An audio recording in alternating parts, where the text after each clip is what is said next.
देखिएगा 1857 का विद्रोह,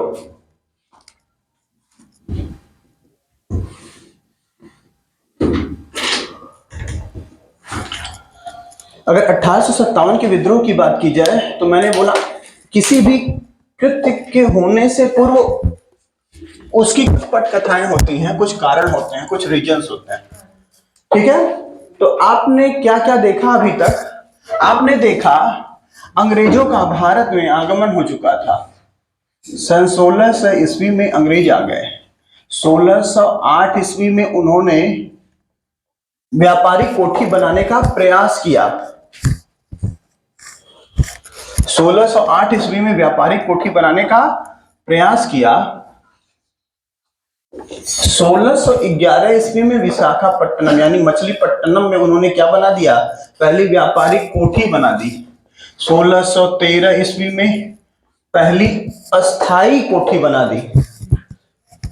1661 में उन्होंने दहेज में बंबई को प्राप्त कर लिया। 1669 से 77 के बीच में बंबई को बसा दिया ना। अब अगर महत्वपूर्ण घटनाएं की बात करें तो याद करिए 1757 ईस्वी में उन्होंने बंगाल पे आधिपत्य किया।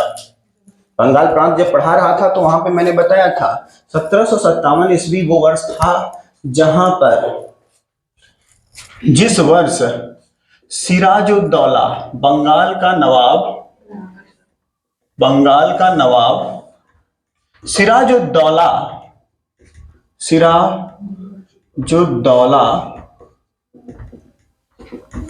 अंग्रेजों द्वारा जो फोर्टिफिकेशन हुआ उसका विरोध किया था कि नहीं किया था, जिसके परिणाम स्वरूप जो विरोध किया सिराजुद्दौला ने, किसका विरोध किया? फोर्टिफिकेशन का, यानी किलेबंदी का। शहरों को जो किलेबंद किया जा रहा था अंग्रेजों के द्वारा, उसका विरोध किया। कौन? सिराजुद्दौला ने। फ्रांसीसी इसकी बातों को मान लिए लेकिन अंग्रेज इसकी बात नहीं माने। फ्रांसीसी और अंग्रेज, फ्रांसीसियों ने इसकी बात को मान लिया और अंग्रेजों ने इसकी बात को नहीं माना। कासिम बाजार और कलकत्ता को फोर्टिफिकेशन करने का कार्य जारी रखा, जिससे सिराजुद्दौला कठोरता का परिचय दिया और बाद में अंग्रेजों को फोर्टिफिकेशन रोकना पड़ा। लेकिन अंग्रेजों के दिमाग में ये चीज बच चुकी थी कि फर्रुखसियर ने तो हमको स्वतंत्र व्यापार करने की छूट दे रखी है। याद करिए, फर्रुखसियर दिख रहा है?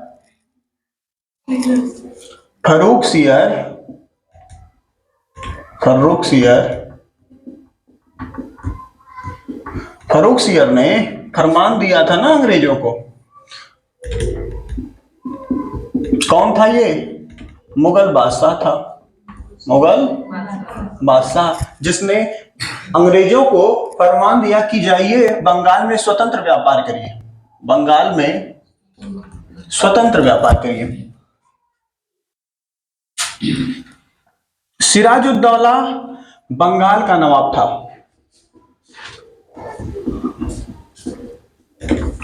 और बंगाल में जो व्यापारी थे, बंगाली व्यापारी यानी वहां के लोकल निवासी थे, उनके ऊपर टैक्स भी लगाया जाता था, नवाब लगाया करता था। और अंग्रेज जो वहां व्यापार कर रहे थे वो किसी को कर नहीं दे रहे थे। तो बताइए, जो वहां का लोकल व्यापारी होगा उसके सामान का मूल्य ऐसे ही बढ़ जाएगा। जैसे यदि आप इस मार्कर को खरीदें, मार्कर का मूल्य है 8 रुपया और सरकार जीएसटी, सीजीएसटी और एसजीएसटी मिलाकर के हो गया 14 रुपया। 3 रुपया सरकार, केंद्र सरकार ले ले, 3 रुपया राज्य सरकार। तो बताओ, जो बनाने वाला है वो 8 रुपए तो लागत लगाया, 3 रुपए सीजीएसटी दिया, 3 रुपए एसजीएसटी दिया, 1 रुपए अपने प्रॉफिट लेगा, तो 15 रुपए का मार्कर बेचेगा कि नहीं बेचेगा? लेकिन ये तो बंगाल के व्यापारियों की स्थिति थी। अंग्रेजी व्यापारी कोई किसी भी प्रकार का टैक्स नहीं दे रहे थे। क्यों? क्योंकि फर्रुखसियर ने क्या दिया था? पूर्ण रूप से मुक्त रूप से व्यापार करने की छूट दे रखी थी। अब अगला पॉइंट आता है 1707, इसका इसका परिणाम क्या होगा? प्लासी का युद्ध। प्लासी का युद्ध। प्लासी के युद्ध का अगर तात्कालीन कारण पूछे, कई बार पूछा जा चुका है, प्लासी के युद्ध का तात्कालीन कारण क्या था उस समय का? एकदम तात्कालीन मतलब होता है हाल फिलहाल में कौन सी ऐसी महत्वपूर्ण घटना घट गई कि तुरंत ऐसा करना पड़ा। तो वो घटना थी ब्लैक होल की। ब्लैक होल की। इस घटना का जिक्र करने वाला व्यक्ति है हॉलवेल। ये प्रश्न बहुत बार पूछा जा चुका है कि ब्लैक होल की घटना का जिक्र बंगाल के इतिहास में या हिंदुस्तान के इतिहास में किसने किया था? तो किसने किया था? हॉलवेल ने किया था। किसने किया था? हॉलवेल नाम का एक अंग्रेजी ऑफिसर, इसने एक मनगढ़ंत कहानी बनाई कि एक ऐसा हॉल था जिसके अंदर 146 अंग्रेजों को बंदी बना लिया गया, जिसमें से 123 लोग मर गए और 23 तो बच गए, और उस 23 जो बचे हुए लोग थे उसमें से 23 में से एक मैं भी हूं जिसका नाम हॉलवेल है। कौन है? अब यह सूचना उसने ब्रिटेन तक पहुंचाई। कहां तक पहुंचाई? ब्रिटेन तक। अब ब्रिटानिया साम्राज्य की महारानी यानी क्राउन और ब्रिटेन के प्रधानमंत्री को यह लगेगा कि जो बंगाल का नवाब है वो अमानवीय है। क्या है? और इसके लिए हमको युद्ध करना पड़ेगा सरवाइव करने के लिए बंगाल में। उस समय मद्रास में भारत का या फिर बंगाल का प्रथम गवर्नर जनरल, जिसे आप जानते हैं रॉबर्ट क्लाइव, उस समय कहां पर था? मद्रास में था। कहां था? तो मद्रास में एक संदेश भेजा जाएगा रॉबर्ट क्लाइव को। रॉबर्ट क्लाइव को कि आपको युद्ध लड़ना है। किससे? बंगाल के नवाब से। इसका दंड तो इसको मिलेगा ना। अंग्रेजी हुकूमत क्या कहेगी कि इतने भी शक्तिशाली नहीं है सिराजुद्दौला कि हम इनसे लड़ नहीं सकते। तो प्लासी के मैदान में सिराजुद्दौला और अंग्रेजों के बीच में युद्ध लड़ा जाएगा और विजय होगी रॉबर्ट क्लाइव की। किसकी होगी? रॉबर्ट क्लाइव की। इसी में सिराजुद्दौला का जो सेनापति होगा मीर जाफर, वो अपने नवाब को ही धोखा दे देगा और अंग्रेजों के साथ जाकर के मिल जाएगा, जिससे बहुत आसानी से अंग्रेज विजय प्राप्त कर लेंगे। बहुत आसानी से विजय प्राप्त कर लेंगे। अगला पॉइंट आता है। अब देखिए, ये तो एक बहुत महत्वपूर्ण घटना हो गई ना।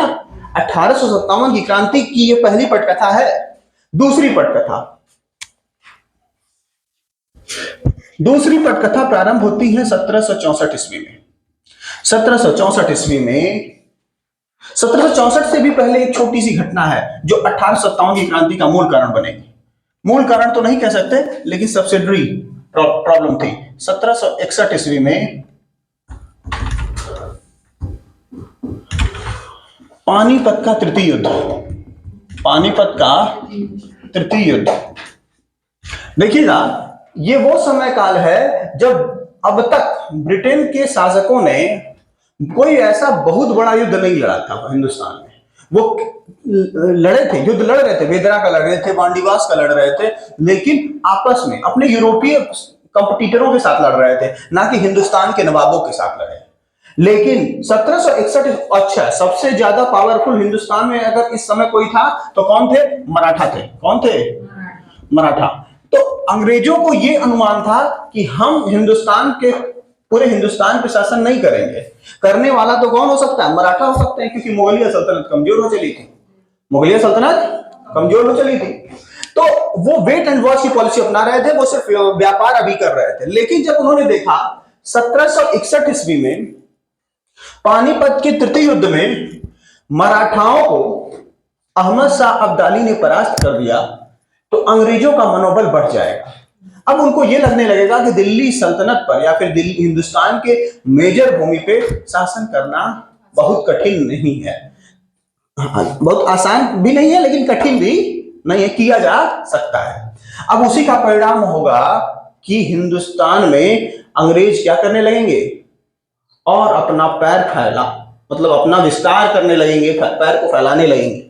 चलिए, प्लासी का युद्ध अंग्रेजों को क्या दे देता है? प्लासी के युद्ध में अंग्रेज बंगाल का प्रथम गवर्नर, प्लासी के युद्ध में विजय के बाद बंगाल का प्रथम गवर्नर नियुक्त होता है, प्रथम गवर्नर। अब सोचिए, अब तक शक्ति जो पास थी वो किसके पास थी? बंगाल के नवाब के पास। अब किस पे के पास आ गई? बंगाल के गवर्नर के पास। बंगाल का प्रथम गवर्नर यदि आपसे पूछे तो था रॉबर्ट क्लाइव। कौन था? Robert Clive. ठीक है। दूसरा, ये कब बना? 1757 ईस्वी में। कब बना? 57 से 60 तक रहेगा, 3 साल। 1764 ईस्वी में एक और महत्वपूर्ण युद्ध लड़ा गया, बक्सर का युद्ध। बक्सर का युद्ध लड़ा गया अंग्रेज किसके साथ लड़े? आप कहेंगे 3 लोगों के साथ। 3 कौन कौन से? बंगाल, अवध और मुगल।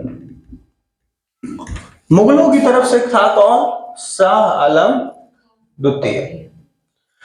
अवध की तरफ से था सुजाऊ दौला और बंगाल की तरफ से था मीर कासिम। समझ में आ रहा है?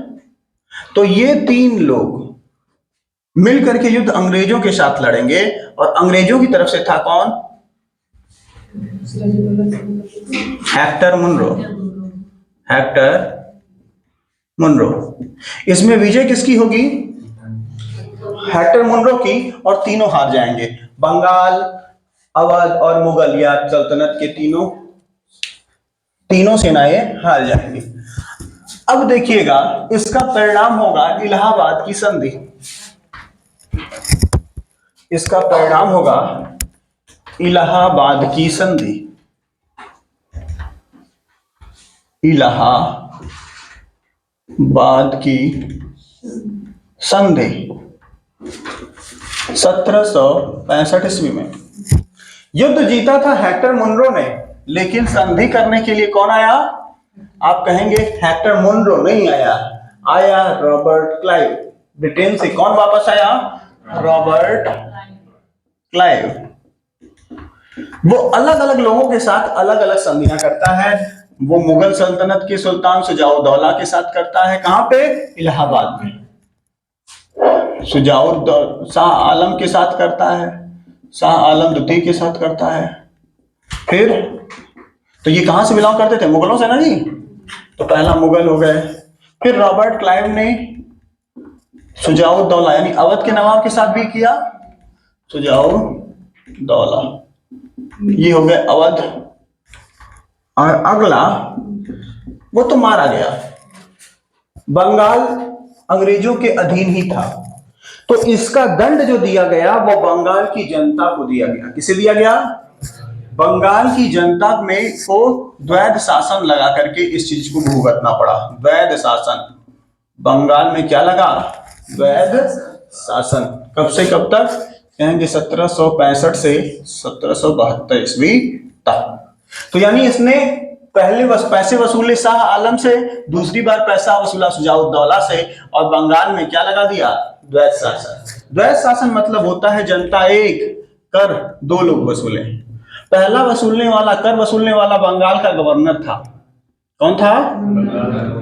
और दूसरा बंगाल का नवाब।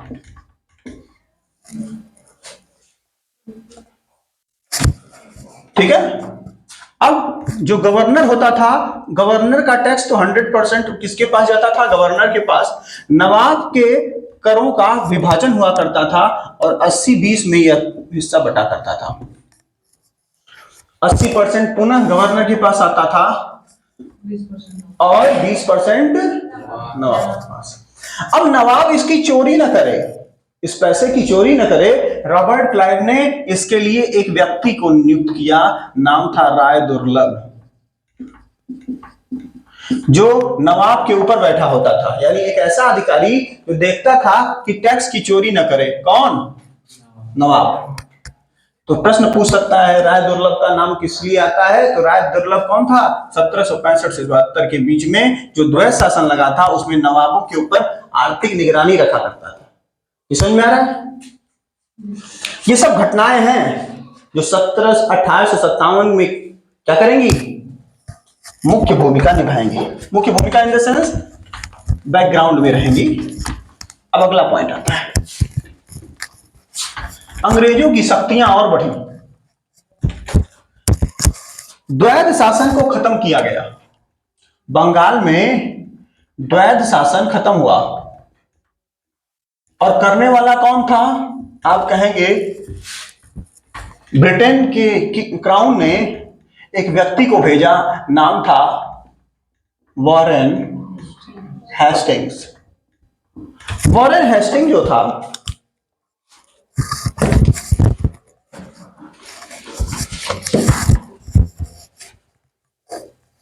वॉरेन हेस्टिंग जो था वो भारत आया 1772 ईस्वी में।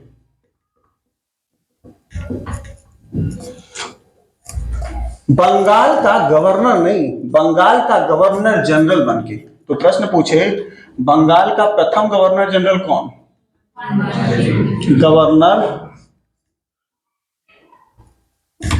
गवर्नर बंगाल का प्रथम गवर्नर जनरल कौन? तो वॉरेन हेस्टिंग था। 1772 ईस्वी में आया।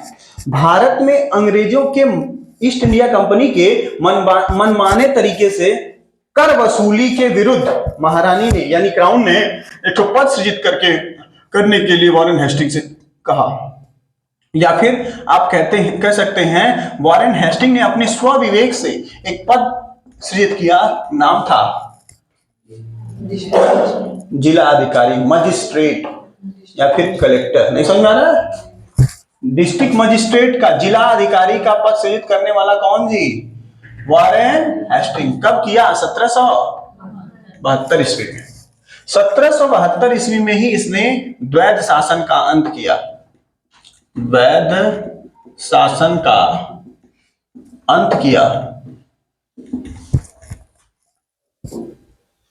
और इस तरीके से ईस्ट इंडिया कंपनी का या फिर ब्रिटानिया हुकूमत का इनडायरेक्टली भारत में पावर स्थापित हुआ।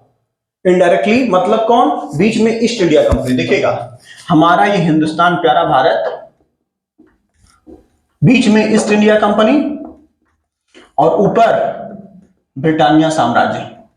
ब्रिटानिया साम्राज्य, ब्रिटानिया साम्राज्य को आप याद करिए 1600 ईस्वी में, 31 दिसंबर 1600 ईस्वी में एलिजाबेथ ने एक अनुमति पत्र किसको दिया था? ईस्ट इंडिया कंपनी को दिया था ना, कि जाओ पूर्व में व्यापार करो। इसी पत्र को लेकर के ये हिंदुस्तान आए थे और इसी के आधार पर क्या किया इन्होंने? व्यापार किया। कहां पर? भारत में। लेकिन 1600 में आए थे और समय आ चुका क्या है? 1773। अब वो भारत में संघर्ष किए, चाहे यहां की आंतरिक कमियों को समझे और क्या किए? अपना विस्तार करते करते करते अब ऐसी स्थिति में आ चुके थे वो कि भारत में, भारत के कुछ क्षेत्रों पर शासन करने के लिए वो क्या थे? तैयार थे। और वो पहला प्रांत बनेगा बंगाल। नहीं समझ में आ रहा है? आए थे सूरत में, लेकिन शासन पहले प्रारंभ कहां करना है? 1773 में रेगुलेटिंग एक्ट हिंदुस्तान में लागू हुआ। किसके लिए रेगुलेटिंग एक्ट था? ईस्ट इंडिया कंपनी को रेगुलेट करने के लिए। ईस्ट इंडिया कंपनी को रेगुलेट करने के लिए। फिर 1781 में एक्ट ऑफ सेटलमेंट आएगा। फिर 1784 में पिट्स इंडिया एक्ट आएगा। समझ आ रहा है? ये सब किसके लिए आ रहा है? ईस्ट इंडिया कंपनी को रेगुलेट करने के लिए, वहां पे फैले भ्रष्टाचार को कंट्रोल करने के लिए। 1784 में पिट्स इंडिया एक्ट के बाद एक नया अधिनियम आएगा 1785 '93 में नाम होगा चार्टर एक्ट या फिर चार्टर अधिनियम। चार्टर अधिनियम। अगर आपसे पूछे चार्टर अधिनियम क्या है, तो चार्टर अधिनियम ईस्ट इंडिया कंपनी के लिए है कि भारत में ईस्ट इंडिया कंपनी कैसे व्यापार करेगी। 20 वर्ष पश्चात, 1793 से 20 वर्ष पश्चात यानी 1813 ईस्वी में पुनः एक चार्टर एक्ट आएगा। फिर इसके 20 वर्ष पश्चात अर्थात 1833 ईस्वी में फिर चार्टर एक्ट आएगा।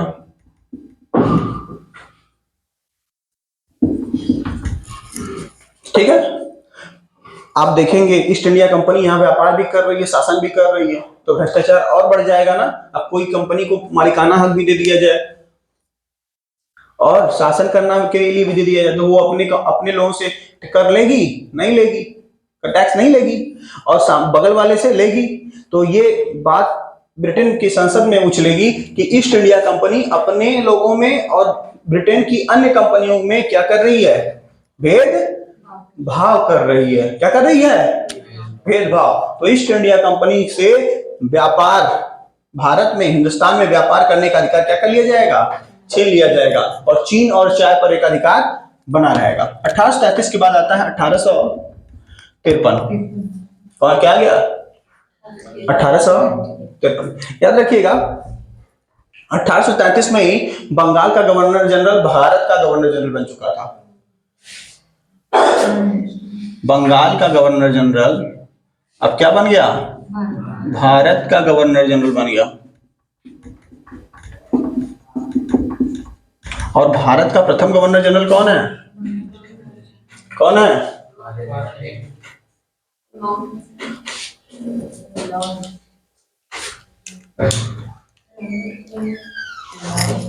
Lord William Bentinck. कौन है? विलियम बेंटिंग है। कौन है? Lord William Bentinck. अगर आपसे पूछा जाए भारत में सती प्रथा का अंत करने में सबसे अग्रणी भूमिका भी कौन निकाल? Lord William Bentinck. ठीक है, मैकाले आयोग भी इसी के आसपास आएगा। ठीक है, शिक्षा के लिए पहली नीति।